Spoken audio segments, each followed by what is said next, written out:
Hola, ¿qué tal? Muy buenas noches tengan todos y cada uno de ustedes.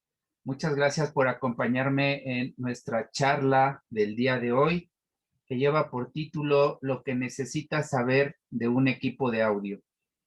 Es muy gratificante para mí el que ustedes se tomen un tiempo para poder acompañarme en esta charla. Vamos a dar inicio. Espero que les guste. Muy bien. Primeramente voy a iniciar por presentarme. Mi nombre es Juan Carlos Flores. Tengo aproximadamente 26 años impartiendo cursos de capacitación en la especialidad de electrónica, tanto en el sector público como en el privado, además de contar con una licenciatura en psicopedagogía y una maestría en educación. Actualmente llevo más o menos 30 años en el servicio técnico y funjo como CEO del Centro de Servicio y Reparación Osiris. Además, amenizo eventos sociales como DJ.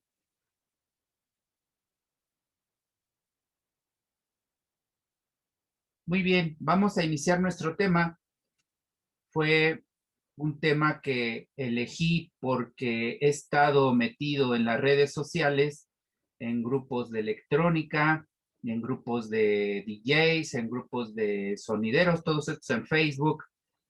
Y con tristeza me he dado cuenta que las personas quieren todo fácil.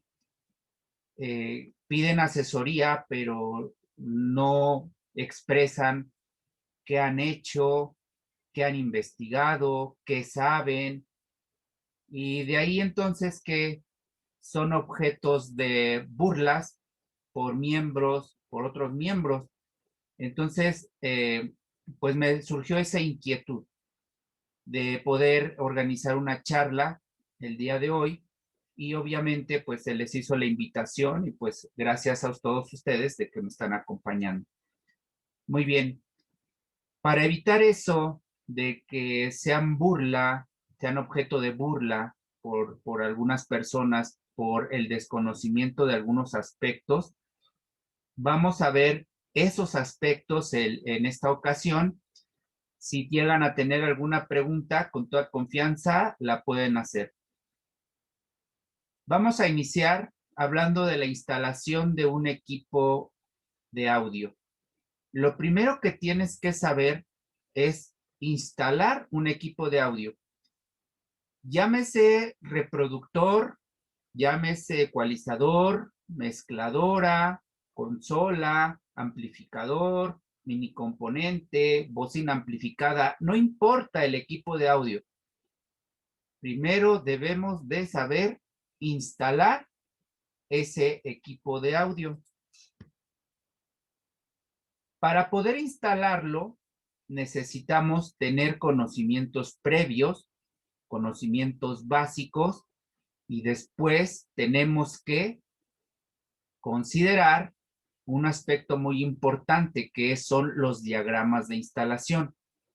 En esta ilustración te estoy mostrando un diagrama de instalación de un equipo de audio automotriz.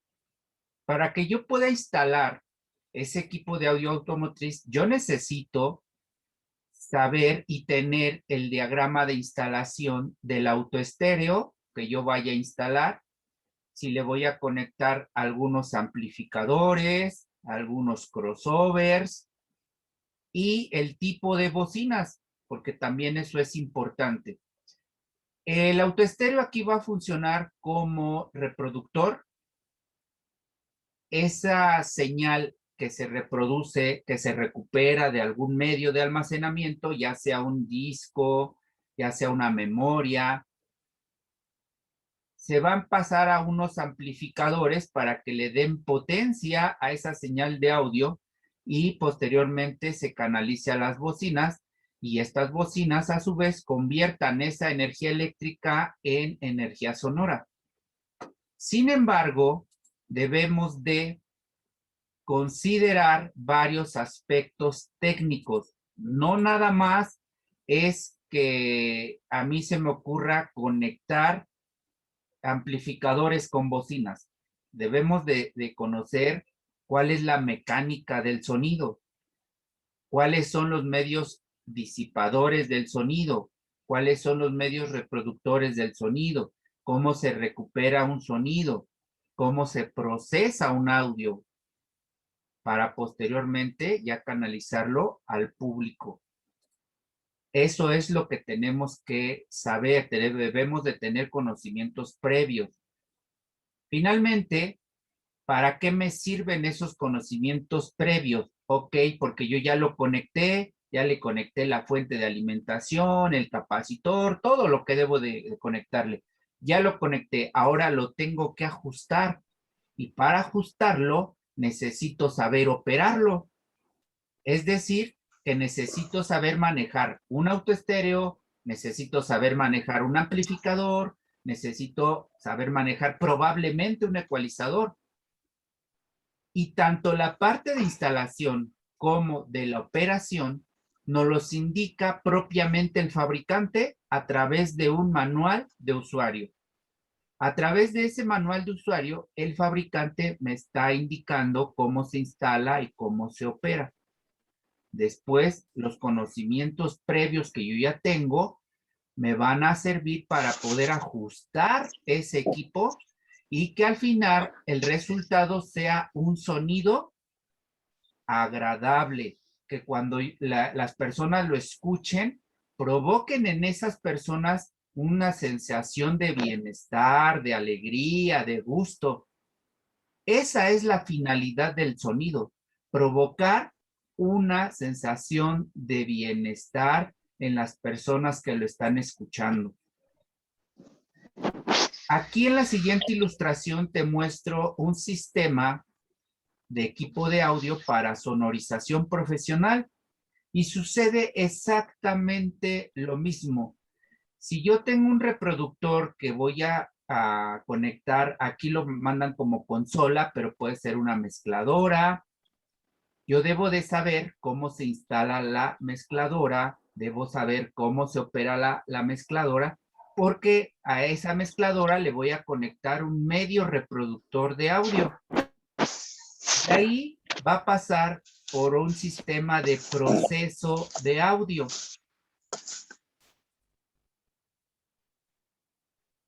Un segundo, por favor. Ok.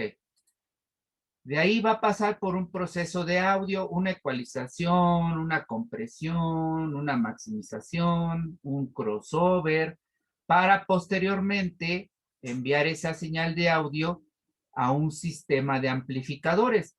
¿Por qué la ilustración tiene 3 amplificadores? Porque en la sonorización se consideran de manera comercial o común 3 bandas que serían los graves, los medios y los agudos. Y esos amplificadores, a esos amplificadores se les van a conectar diferentes tipos de bocinas, porque las bocinas, aun cuando todas hacen lo mismo, tienen algo que las hace diferentes entre sí, que es la respuesta de frecuencia. Por eso existen buffers, midrange, tweeters, subwoofers, super tweeters. Por esa razón existen esas diferentes bocinas. Y al final, todo en un conjunto tienen que lograr esa sensación de alegría, sensación de bienestar en las personas que lo están escuchando. Aquí hay algo muy importante que debemos de considerar.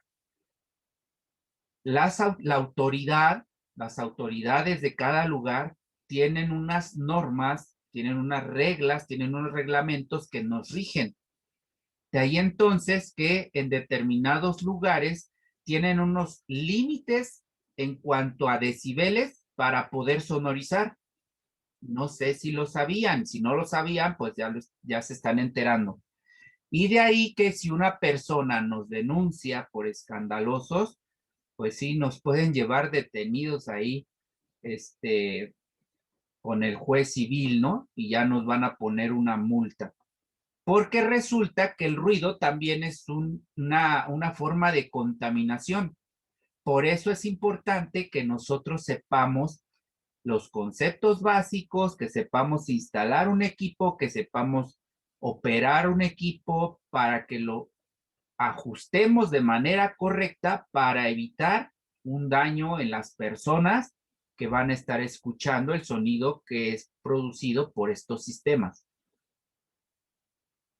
En cuanto a la operación, yo necesito saber para qué son cada uno de los botones con los que cuenta un equipo de audio. Saber qué funciones tiene, qué le puedo activar, qué le puedo desactivar. Si en el caso de esta ilustración, si es un autoestéreo, si yo quiero sintonizar una estación de radio, si yo quiero recuperar la información que tiene aquí esta memoria, incluso si tiene reproductor de CD, que ya no hay, pero si lo llegara a tener, pues quiero que reproduzca las canciones de un CD. Aquí en la ilustración están ajustando el nivel de graves. Para eso sirve saber operar un equipo. Si ustedes llegan a instalar un autoestéreo, se lo tienen que dejar ajustado al cliente. No nada más es hacer las conexiones, también es dejarlo de manera que ya esté operando. En la siguiente ilustración ya tenemos un equipo más profesional, ya no es de audio automotriz, ya es de sonorización profesional.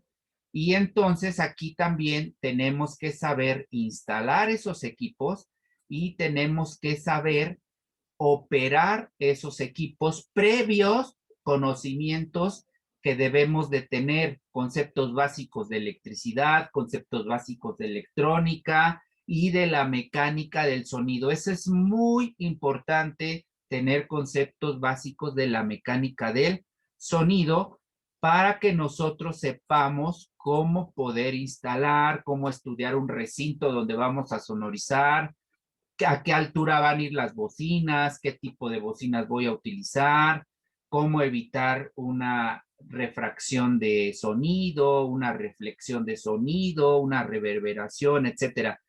Efectos que se producen en el sonido que a veces resultan molestos para las personas. Continuamos con la estructura y el funcionamiento de un equipo de audio. Nosotros tenemos que saber cómo es la estructura y cómo está funcionando un equipo de audio. Y para eso voy a auxiliarme de un diagrama correspondiente a un equipo de audio que cuenta con un sintonizador de radio, un reproductor de cintas de audio, un reproductor de CD o una conexión de auxiliar, que puede ser un auxiliar o puede ser un conector para memoria USB.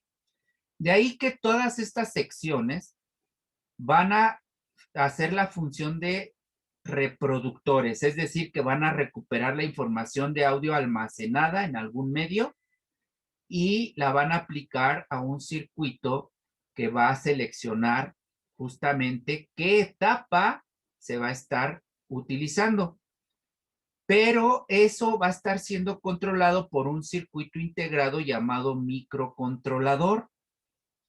Entonces el usuario le va a dar las órdenes de funciones a este microcontrolador a través de un teclado o a través de, aquí no lo tiene, pero puede ser a través de un receptor de infrarrojos, porque recuerden que hay equipos de audio que se manejan a través de un control remoto. Y ese microcontrolador se va a comunicar con el usuario a través de un display. A través del display les va a decir al usuario qué función tiene, qué nivel de volumen tiene, etcétera. Va a tener una fuente de alimentación que va a proporcionar la energía eléctrica suficiente a todas las etapas de este equipo para que todos esos circuitos puedan funcionar. Ya que se recupera la información de audio de cualquiera de estos medios, se va a ir a un circuito amplificador de audio. Y ese va a aumentar la amplitud de la señal eléctrica correspondiente al audio para canalizarlo a las bocinas. Y estas bocinas se van a encargar de convertir esa energía eléctrica en una energía sonora, que es lo que nosotros vamos a escuchar. tomando en cuenta que esas bocinas tienen que disipar esas frecuencias en un rango que van desde 20 hasta 20,000 Hz, que es el rango audible del ser humano. Además, hay equipos que cuentan con circuitos de protección, es decir, por ejemplo, los mini componentes caseros de audio. Y les pongo un ejemplo, cuando se daña el amplificador de audio en un mini componente marca Sony, me va a desplegar en el display Push Power Protect. Eso es un indicativo de que ya se dañó el amplificador de audio o se dañó la fuente de alimentación y por esa razón se activó el circuito de protección para evitar un daño mayor. En Panasonic me puede reflejar en el display un código que sería el F61 porque ya se activó el circuito de protección. En LG me va a aparecer en el display la palabra Protect, de que ya se protegió porque ya hubo un daño. Y en algunos otros equipos simplemente no va a encender el equipo. Eso es un indicativo que se está activando el sistema de protección para evitar un daño mayor. Muy bien, ¿hasta aquí alguna pregunta?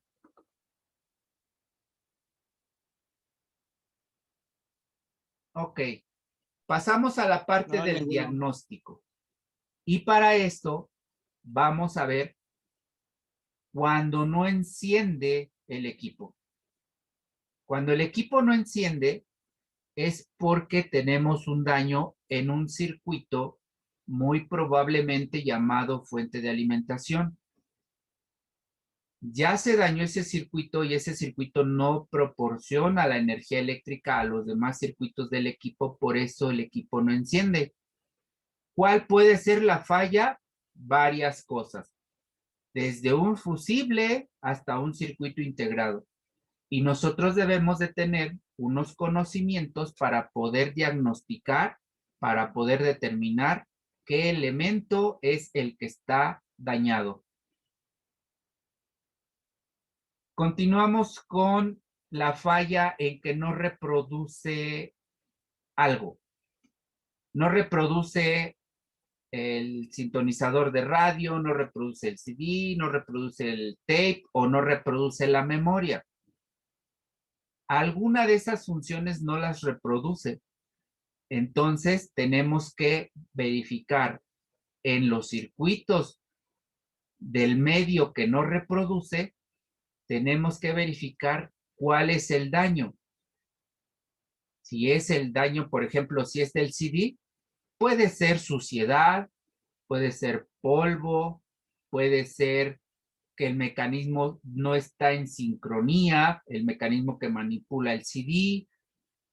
Puede ser que ya tiene un daño en alguna membrana de conexión, puede ser que tiene un daño en el pickup, que es el recuperador óptico.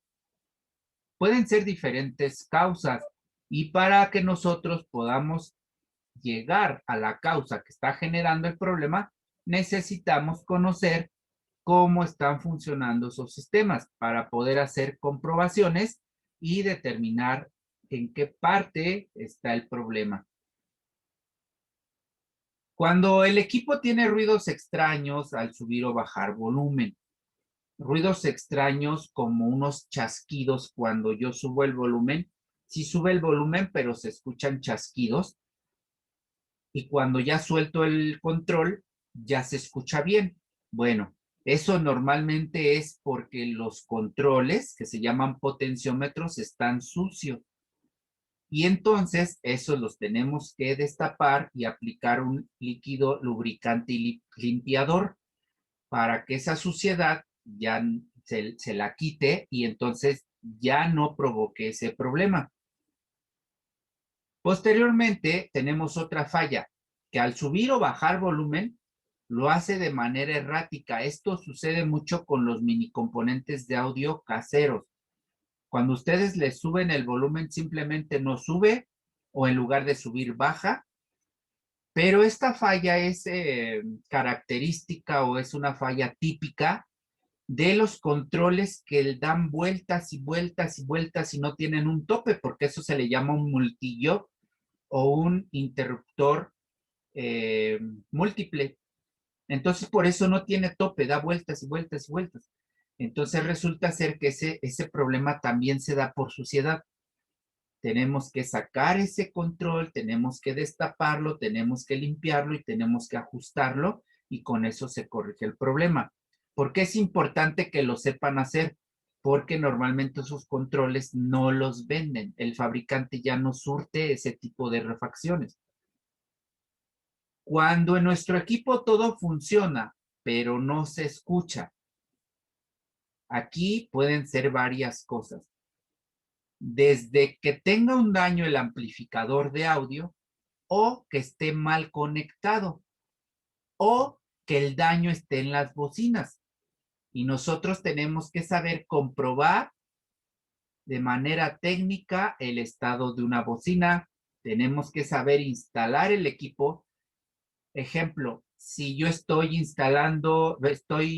probando un amplificador de audio, ya sea automotriz o para sonorización profesional, debo saber identificar cuáles son sus entradas de señal y cuáles son sus salidas de señal amplificada para conectar bocinas. Debo saber cuáles son sus controles de ganancia. Si es una mezcladora, lo mismo. Tengo que saber interpretar cuáles son los canales de entrada, cuáles son sus controles de ese canal de entrada, porque todos los canales tienen controles independientes. Debo de saber identificar cuáles son sus conectores o conexiones de entrada de señal, cuáles son sus conexiones de salida de señal. Todo eso debo de saberlo para poder determinar en un momento dado si es una mala conexión o es un daño que ya tiene el equipo. Además de que tengo que saber comprobar los cables que estoy conectando, probablemente estén dañados y el equipo está en buenas condiciones. El problema es el cable.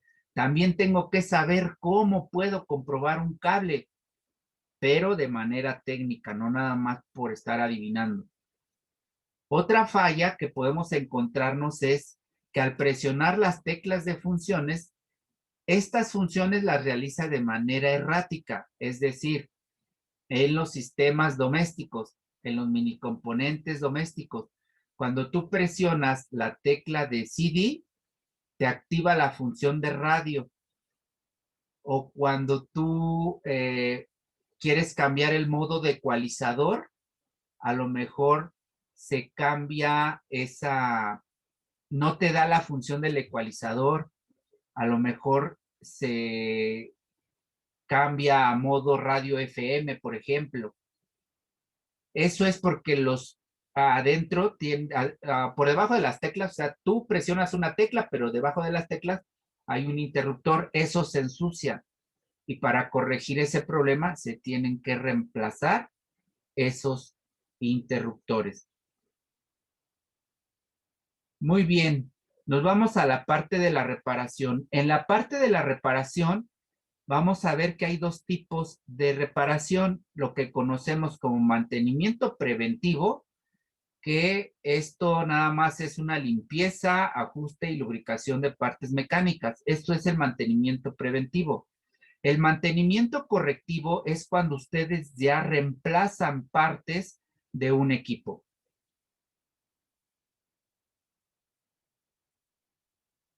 Muy bien, ¿qué equipo voy a utilizar? Voy a utilizar multímetros para hacer mediciones, osciloscopio para analizar señales, fuentes de alimentación para comprobar circuitos y una bocina de computadora que está adaptada para hacer la función de trazador de señales y poder hacer el seguimiento de la señal de audio para determinar en qué sección está el problema.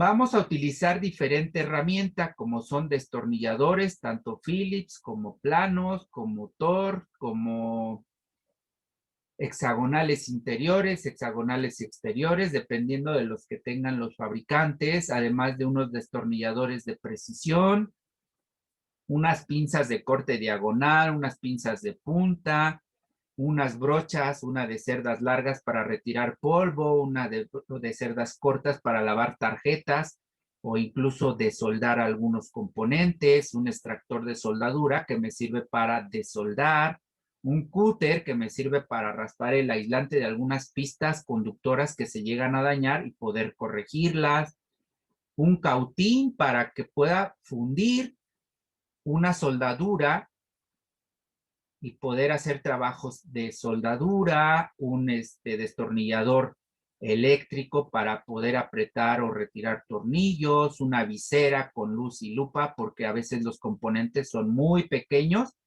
y tenemos que observarlos.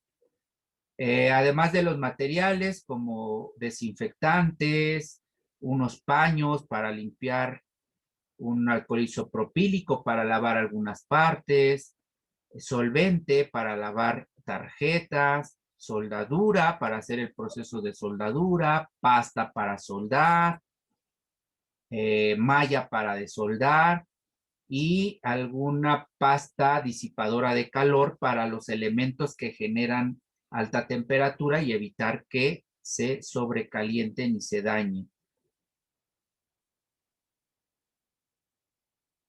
Tenemos que saber de cotizaciones, pero para poder realizar una cotización de un mantenimiento necesitamos saber de ética y valores en la prestación del servicio para cobrar lo justo y no ser abusivos. Tenemos que saber qué es una cotización y saber realizar una cotización. Una cotización es un documento que le presentas al cliente para que sepa cuánto vas a cobrar y esta cotización te ayuda a cerrar ese negocio con el cliente. Y debes de saber emprender para que cuando tú aprendas un conocimiento lo puedas vender y esto te pueda generar ingresos económicos que puedan satisfacer necesidades que todos nosotros tenemos. ¿Alguna pregunta hasta aquí? Yo ahí quisiera preguntarle, buenas tardes. Adelante, buenas tardes. Mire, digamos ahí donde dijo que las funciones, que al apretar una función da la que quiere, ¿habría que checar cada botón o cómo tendría que No, checarlo? no, esto ya es como que definitivo. Si ustedes presionan un botón y hace funciones erráticas, yo recomiendo que Sí. reemplacen todos porque cuando uno empieza a fallar, los demás van a empezar a fallar. Entonces, si ustedes reemplazan uno o dos, después les van a regresar el problema porque ahora fallan otros dos o otros tres. Entonces, mi Entonces, recomendación es reemplazar todos. ¿De ok, acuerdo? gracias. De nada. Sí, gracias. ¿Alguien más? Muy bien. Continuamos entonces. Les voy a presentar mis vías de contacto a través del Instagram o del WhatsApp. No sé si quieran tomar una foto o tomar una captura de pantalla para que tengan esos datos y bueno, en lo que yo les pueda apoyar, pues adelante. Estoy en el Instagram, en el Telegram, en el Facebook, en el Twitter y en el YouTube. Pero también les quiero presentar los contactos, las vías de contacto de mi institución para la cual trabajo, que es la Escuela de Artes y Oficios de Sinacantepec. Aquí tenemos el número de WhatsApp con los que se pueden hacer contacto con la escuela directamente, su página de Facebook y su Twitter. Entonces nos pueden contactar para informes, inscripciones, y que puedan ser parte de nuestra comunidad estudiantil. Quiero mencionarles que yo soy el instructor de la especialidad de electrónica y les quiero mencionar qué cursos estamos impartiendo. Acabamos de terminar, estamos terminando esta semana, vamos a terminar el curso número 2, que es mantenimiento a tarjetas para equipo eléctrico. en la modalidad escolarizada, que es de lunes a viernes. Esos cursos duran 3 meses y tienen un costo de 190 pesos por curso, o sea, por los 3 meses. En el curso sabatino estoy por terminar el curso número 1, que es mantenimiento a tarjetas para equipo electrónico. Esos cursos sabatinos son de 6 meses y tienen un costo de 210 pesos mexicanos. Pero estamos, este mes están las inscripciones para que se puedan inscribir al curso número 1 del módulo de reparación de equipos de audio y video.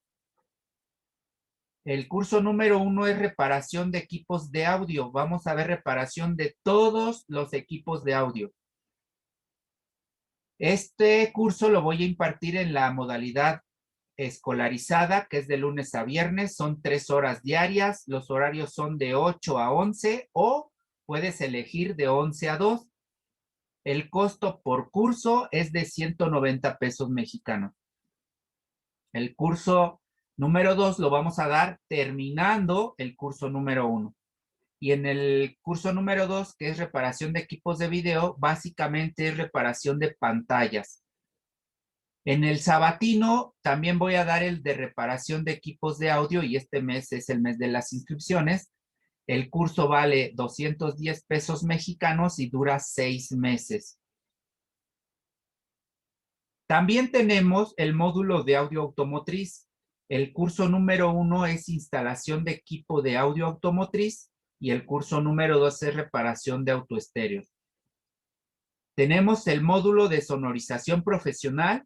El curso número 1 es instalación de equipo para sonorización profesional y el curso número 2 es reparación de amplificadores de audio para sonorización profesional. Estos son los cursos que estamos ofertando en este momento porque estamos impartiendo la capacitación en línea. Si quieres más informes sobre las inscripciones, contáctanos, ya sea a la Edad Yosinacantepec o a un servidor y nosotros te proporcionamos toda la información que tú necesites. Por lo pronto, te agradezco mucho que me hayas acompañado en esta charla. Espero que te haya gustado y que te haya servido o que te sirva para tus actividades que vayas a realizar con respecto al audio. Que tengas buena noche, descansa y espero verte en los cursos. Gracias. Antes de retirarme, le contesto a Miguel Ángel, el curso de sonorización, que si lo vamos a ofertar de manera online, mientras